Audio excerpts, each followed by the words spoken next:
Chapter 22. At that time Joshua summoned the Reubenites and the Gadites and the half-tribe of Manasseh and said to them, "You have kept all that Moses the servant of the Lord commanded you, and have obeyed my voice in all that I have commanded you. You have not forsaken your brothers these many days, down to this day, but have been careful to keep the charge of the Lord your God. And now the Lord your God has given rest to your brothers, as he promised them. Therefore turn and go to your tents in the land where your possession lies, which Moses the servant of the Lord gave you on the other side of the Jordan. Only be very careful to observe the commandment and the law that Moses the servant of the Lord commanded you, to love the Lord your God, and to walk in all his ways, and to keep his commandments, and to cling to him, and to serve him with all your heart and with all your soul." So Joshua blessed them and sent them away, and they went to their tents. Now to the one half of the tribe of Manasseh Moses had given a possession in Bashan, but to the other half Joshua had given a possession beside their brothers in the land west of the Jordan. And when Joshua sent them away to their homes and blessed them, he said to them, "Go back to your tents with much wealth and with very much livestock, with silver, gold, bronze, and iron, and with much clothing. Divide the spoil of your enemies with your brothers." So the people of Reuben and the people of Gad and the half-tribe of Manasseh returned home, parting from the people of Israel at Shiloh, which is in the land of Canaan, to go to the land of Gilead, their own land, of which they had possessed themselves by command of the Lord through Moses. And when they came to the region of the Jordan that is in the land of Canaan, the people of Reuben and the people of Gad and the half-tribe of Manasseh built there an altar by the Jordan, an altar of imposing size. And the people of Israel heard it said, "Behold, the people of Reuben and the people of Gad and the half-tribe of Manasseh have built the altar at the frontier of the land of Canaan, in the region about the Jordan, on the side that belongs to the people of Israel." And when the people of Israel heard of it, the whole assembly of the people of Israel gathered at Shiloh to make war against them. Then the people of Israel sent to the people of Reuben and the people of Gad and the half-tribe of Manasseh in the land of Gilead Phinehas the son of Eleazar the priest, and with him 10 chiefs, one from each of the tribal families of Israel, every one of them the head of a family among the clans of Israel. And they came to the people of Reuben, the people of Gad, and the half-tribe of Manasseh in the land of Gilead, and they said to them, "Thus says the whole congregation of the Lord, what is this breach of faith that you have committed against the God of Israel in turning away this day from following the Lord, by building yourselves an altar this day in rebellion against the Lord? Have we not had enough of the sin at Peor, from which even yet we have not cleansed ourselves, and for which there came a plague upon the congregation of the Lord, that you too must turn away this day from following the Lord? And if you too rebel against the Lord today, then tomorrow he will be angry with the whole congregation of Israel. But now if the land of your possession is unclean, pass over into the Lord's land where the Lord's tabernacle stands, and take for yourselves a possession among us. Only do not rebel against the Lord, or make us as rebels by building for yourselves an altar other than the altar of the Lord our God. Did not Achan the son of Zerah break faith in the matter of the devoted things, and wrath fell upon all the congregation of Israel? And he did not perish alone for his iniquity." Then the people of Reuben, the people of Gad, and the half-tribe of Manasseh said in answer to the heads of the families of Israel, "The Mighty One, God the Lord, the Mighty One, God the Lord, he knows, and let Israel itself know. If it was in rebellion or in breach of faith against the Lord, do not spare us today for building an altar to turn away from following the Lord. Or if we did so to offer burnt offerings or grain offerings or peace offerings on it, may the Lord himself take vengeance. No, but we did it from fear that in time to come your children might say to our children, 'What have you to do with the Lord, the God of Israel?' For the Lord has made the Jordan a boundary between us and you, you people of Reuben and people of Gad. You have no portion in the Lord. So your children might make our children cease to worship the Lord. Therefore we said, 'Let us now build an altar not for burnt offering, nor for sacrifice, but to be a witness between us and you, and between our generations after us, that we do perform the service of the Lord in his presence with our burnt offerings and sacrifices and peace offerings, so your children will not say to our children in time to come, You have no portion in the Lord. And we thought, if this should be said to us or to our descendants in time to come, we should say, Behold, the copy of the altar of the Lord, which our fathers made, not for burnt offerings, nor for sacrifice, but to be a witness between us and you. Far be it from us that we should rebel against the Lord and turn away this day from following the Lord by building an altar for burnt offering, grain offering, or sacrifice, other than the altar of the Lord our God that stands before his tabernacle. When Phinehas the priest and the chiefs of the congregation, the heads of the families of Israel who were with him, heard the words that the people of Reuben and the people of Gad and the people of Manasseh spoke, it was good in their eyes. And Phinehas the son of Eleazar the priest said to the people of Reuben and the people of Gad and the people of Manasseh, Today we know that the Lord is in our midst, because you have not committed this breach of faith against the Lord. Now you have delivered the people of Israel from the hand of the Lord.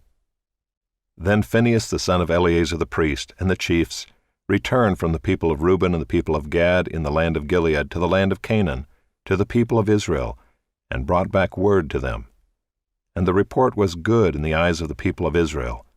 And the people of Israel blessed God, and spoke no more of making war against them to destroy the land where the people of Reuben and the people of Gad were settled. The people of Reuben and the people of Gad called the altar Witness. For, they said, it is a witness between us that the Lord is God. Chapter 23. A long time afterward, when the Lord had given rest to Israel from all their surrounding enemies, and Joshua was old and well advanced in years, Joshua summoned all Israel, its elders and heads, its judges and officers, and said to them, I am now old and well advanced in years, and you have seen all that the Lord your God has done to all these nations for your sake. For it is the Lord your God who has fought for you. Behold, I have allotted to you as an inheritance for your tribes those nations that remain, along with all the nations that I have already cut off, from the Jordan to the great sea in the west.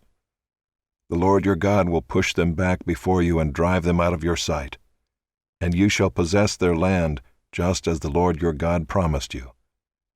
Therefore be very strong to keep and to do all that is written in the book of the law of Moses, turning aside from it neither to the right hand nor to the left, that you may not mix with these nations remaining among you, or make mention of the names of their gods, or swear by them, or serve them, or bow down to them.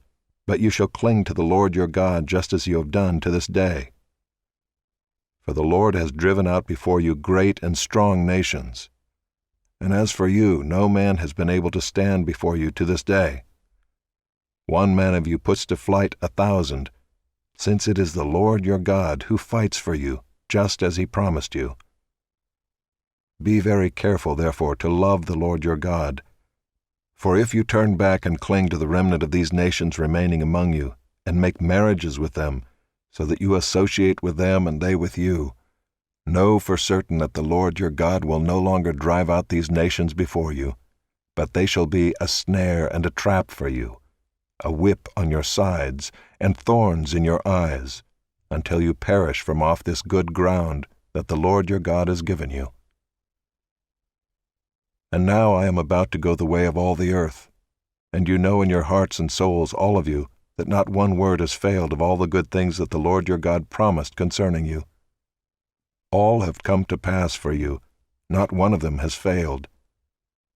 But just as all the good things that the Lord your God promised concerning you have been fulfilled for you, so the Lord will bring upon you all the evil things, until he has destroyed you from off this good land that the Lord your God has given you, if you transgress the covenant of the Lord your God, which he commanded you, and go and serve other gods and bow down to them.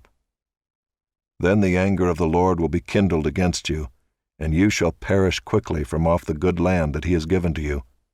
Chapter 24. Joshua gathered all the tribes of Israel to Shechem, and summoned the elders, the heads, the judges, and the officers of Israel. And they presented themselves before God.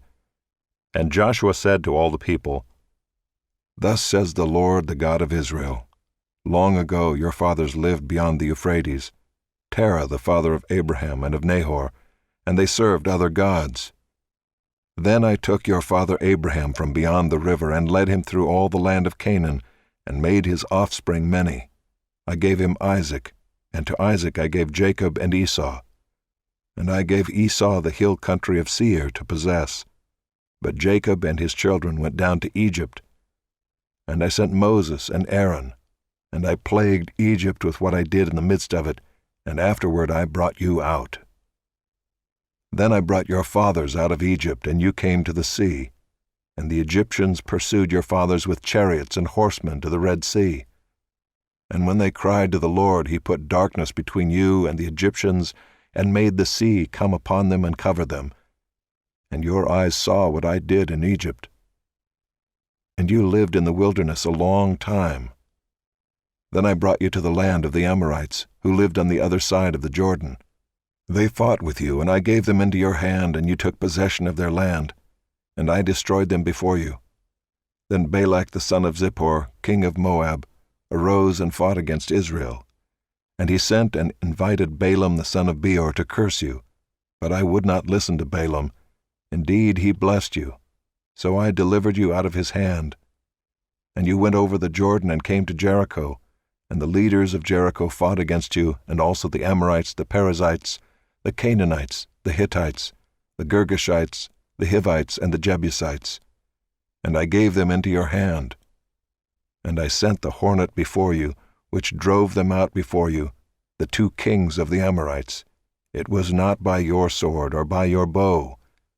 I gave you a land on which you had not labored, and cities that you had not built, and you dwell in them. You eat the fruit of vineyards and olive orchards that you did not plant. Now therefore fear the Lord and serve him in sincerity and in faithfulness. Put away the gods that your fathers served beyond the river and in Egypt, and serve the Lord. And if it is evil in your eyes to serve the Lord, choose this day whom you will serve, whether the gods your fathers served in the region beyond the river, or the gods of the Amorites in whose land you dwell. But as for me and my house, we will serve the Lord." Then the people answered, "Far be it from us that we should forsake the Lord to serve other gods. For it is the Lord our God who brought us and our fathers up from the land of Egypt, out of the house of slavery, and who did those great signs in our sight, and preserved us in all the way that we went, and among all the peoples through whom we passed. And the Lord drove out before us all the peoples, the Amorites who lived in the land. Therefore we also will serve the Lord, for he is our God." But Joshua said to the people, "You are not able to serve the Lord, for he is a holy God. He is a jealous God. He will not forgive your transgressions or your sins. If you forsake the Lord and serve foreign gods, then he will turn and do you harm and consume you after having done you good." And the people said to Joshua, "No, but we will serve the Lord." Then Joshua said to the people, "You are witnesses against yourselves that you have chosen the Lord to serve him." And they said, "We are witnesses." He said, "Then put away the foreign gods that are among you, and incline your heart to the Lord, the God of Israel." And the people said to Joshua, "The Lord our God we will serve, and his voice we will obey." So Joshua made a covenant with the people that day, and put in place statutes and rules for them at Shechem. And Joshua wrote these words in the book of the law of God. And he took a large stone, and set it up there under the terebinth that was by the sanctuary of the Lord. And Joshua said to all the people, "Behold, this stone shall be a witness against us, for it has heard all the words of the Lord that he spoke to us.